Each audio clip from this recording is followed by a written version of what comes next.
Hello नमस्ते friends, welcome to my blog. प्रत्येक नयाँ वर्ष को पहिलो दिन अर्थात वैशाख 1 गते मात्र फुल्ने फूल दर्शन गर्न बिहानदेखि नै लाहान नगरपालिका स्थित ऐतिहासिक धार्मिक तथा पर्यटकीय स्थल सलहेस फुलबारीमा सर्वसाधारणहरूको ठूलो भिड लागेको छ। पूर्व पश्चिम राजमार्गसँगै जोडिएको लाहान नगरपालिकाको 11 र 12 नम्बर वडामा अवस्थित धार्मिक तथा पर्यटकीय स्थल सलहेस फुलबारीमा आजकै दिन मात्र फुल्ने फूल दर्शन गर्न आउने दर्शनार्थीहरूको भिड लाग्ने गरेका छन्। आजको दिन विशेष दिन छ। नेपालीहरूको पहिलो वर्षको पहिलो दिन वैशाख 1 गते र आजकै दिन यस फुलबारी मेलामा नेपाल तथा भारतबाट धेरै नै पर्यटकहरू फूल हेर्नको लागि, फुलबारी मेला दर्शन गर्नको लागि आएको अवस्था छ। राजा सलहेसको ऐतिहासिक गाथा बोकेको सलहेस फुलबारीमा रहेको हारम जातको रुखमा फुल्ने फूल हेर्न नेपाल तथा भारतबाट हजारौंको संख्यामा प्रत्येक वर्ष झै यस वर्ष पनि दर्शनार्थीहरूको बिहानदेखि भिड लाग्न थालेको अवस्था छ। सलहेस गाथामा उल्लेख गरिए अनुसार सिराहाको महिसोथामा जन्मिएका लोकनायक सलहेस फूल टिप्ने प्रणय स्थलको रूपमा यो फुलबारी रहेको मानिन्छ। आफ्नो क्षेत्रमा लोकनायकको रूपमा पुजिने राजा सलहेस र प्रेमिका मालिनीको प्रेम प्रतीकको रूपमा लिइने सुनाखरी फूलको माला हेर्न मानिसहरूको भिड लाग्ने गरेको पाइन्छ। 13औं शताब्दीका लोकनायक सलहेस र विराट राजाकी छोरी मालिनी बीच प्रगाढ प्रेम सम्बन्ध रहेको, तर सलहेस कारणवश अरू नै स्त्रीसँग विवाह गरे पनि उनीहरू बीचको प्रेममा कुनै कमी नआएको भन्ने लोक्ति रहेको छ।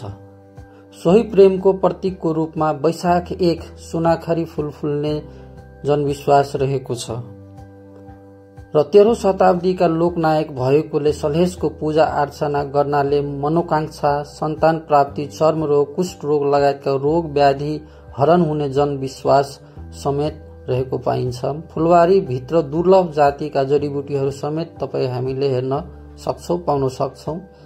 प्रत्येक वर्ष वैशाख 1 गते एक जोडी माला आकारमा फुल्ने फूल राजा सलहेस र उहाँकी प्रेमिका मालिनीको प्रेम प्रतीकका रूपमा फुल्ने गरेको जनविश्वास छ र तपाई हामीले आफ्नो आँखाले पनि हेर्न सक्छौं। ती माला र मेला हेर्न सप्तरी, सिराहा, उदयपुर, सिन्धुली, धनुषा, महोत्तरी, सर्लाही लगायत नेपालभरिबाट र भारतका निकटवर्ती सीमावर्ती गाउँहरूबाट, शहरहरूबाट सर्वसाधारणहरूको घुइँचो लाग्ने गरेको हामी हेर्न सक्छौं। पर्यटकीय महत्व बोकेको विभिन्न दर्शनीय स्थलहरू मध्ये सिराहाको सलहेस फुलबारी अन्य दिन पर्यटकहरू पुगे पनि आज नयाँ वर्षको दिन विशेष पूजा अर्चना गर्ने भएकोले श्रद्धालुहरूको चाहिँ भीडभाड एकदमै ठूलो तपाई हामी हेर्न सक्छौं, पाउन सक्छौं।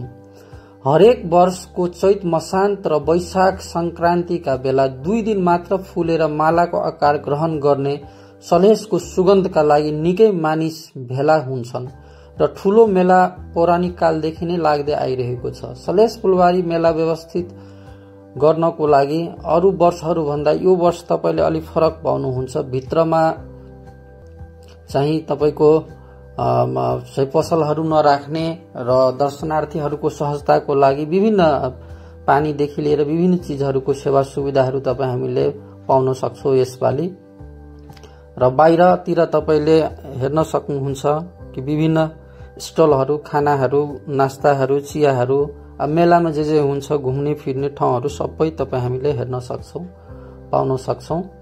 र यो एउटा ऐतिहासिक ठाउँ पनि हो र एउटा टुरिस्ट प्लेसको रूपमा पनि तपाई हामी लिन सक्छौं र एउटा सांस्कृतिक बोकेको ठाउँ हो र यसलाई एउटा भनौं न नेपालमा मात्र होइन, अब भारतबाट तपाई हामीले हेर्न सक्छौं। बिहारको अधिसंख्यक ठाउँहरूबाट, गाउँहरूबाट चाहिँ तपाई हामी यहाँ हेर्न पाउँछौं। यहाँ चाहिँ धेरै मान्छेहरूको भीडभाड हुने गर्छ र चैत्रको लास्ट दिन भए पनि धेरै मान्छेहरू लगभग आइसकेको हुन्छ र वैशाख 1 गते बिहानदेखि नै तपाईँ हेर्नु पाउनुहुन्छ एकदमै ठुलो भिड हुन्छ यो मेलामा चाहिँ। यदि तपाईहरू यहाँ आउन चाहनुहुन्छ भने जति सक्दो चाँडो मर्निङ टाइममा आउँदाखेरि चाहिँ बेस्ट हुन्छ। मर्निङ टाइममा तपाईँ हामी यो ठाउँमा आउँदाखेरि दर्शन गर्न अलि सहज हुन्छ, सजिलो हुन्छ र अलिकति इभिनिङ टाइमतिर पनि तपाईले सहज पाउनुहुन्छ दर्शन गर्नको लागि। तर अलिकति 6-7 बजेपछि भनौं न 7-8 बजेपछि तपाईँ भिडभाड अलिकति बढी नै पाउनुहुन्छ यो ठाउँमा।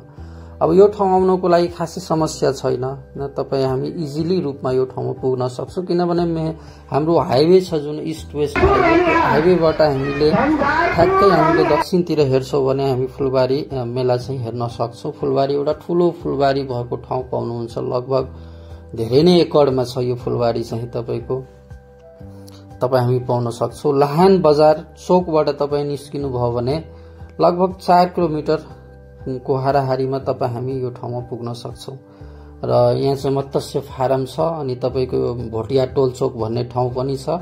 ठ्याक्कै त्यसको दक्षिणपट्टि हामी हेर्न सक्छौं। हाइवेबाट नै इस्ट वेस्ट हाइवे महेन्द्र राजमार्ग भनौं या लोकमार्ग भनौं यो हाइवेबाट नै तपाईँ हामीले चाहिँ यो ठाउँ चाहिँ पुग्न सक्छौं, जान सक्छौं। लाहानबाट पनि अब पूर्व पश्चिम उता गोलबजारहरुतिरबाट धनगढीतिरबाट पनि आउँदाखेरि हैन हामी पुग्न सक्छौं। हाइवेमै छ, जसलाई पनि सोध्दाखेरि भिडभाड तपाईँ हेर्न पाउनुहुन्छ। अरु टाइममा पनि तपाईँ यहाँ आउन सक्नुहुन्छ किनभने अरु टाइमहरुमा यहाँ पिकनिक स्पटको रूपमा पनि धेरै मान्छेहरू आउने जाने गर्छ। अवलोकनको लागि तपाईको स्टुडेन्टहरू लगायत विभिन्न हिसाबले चाहिँ यो ठाउँ अहिले चाहिँ एकदमै अरु दिनमा पनि तपाईले केही न केही व्यक्तिहरू पाउनु नै हुनेछ। ठ्याक्कै यो लाहान चोक हो, यहाँबाट तपाईँ ठ्याक्कै जानुभयो भने 4 किलोमिटरमा पुग्न सक्नुहुन्छ। हस्त, थ्यांक यू, धन्यवाद।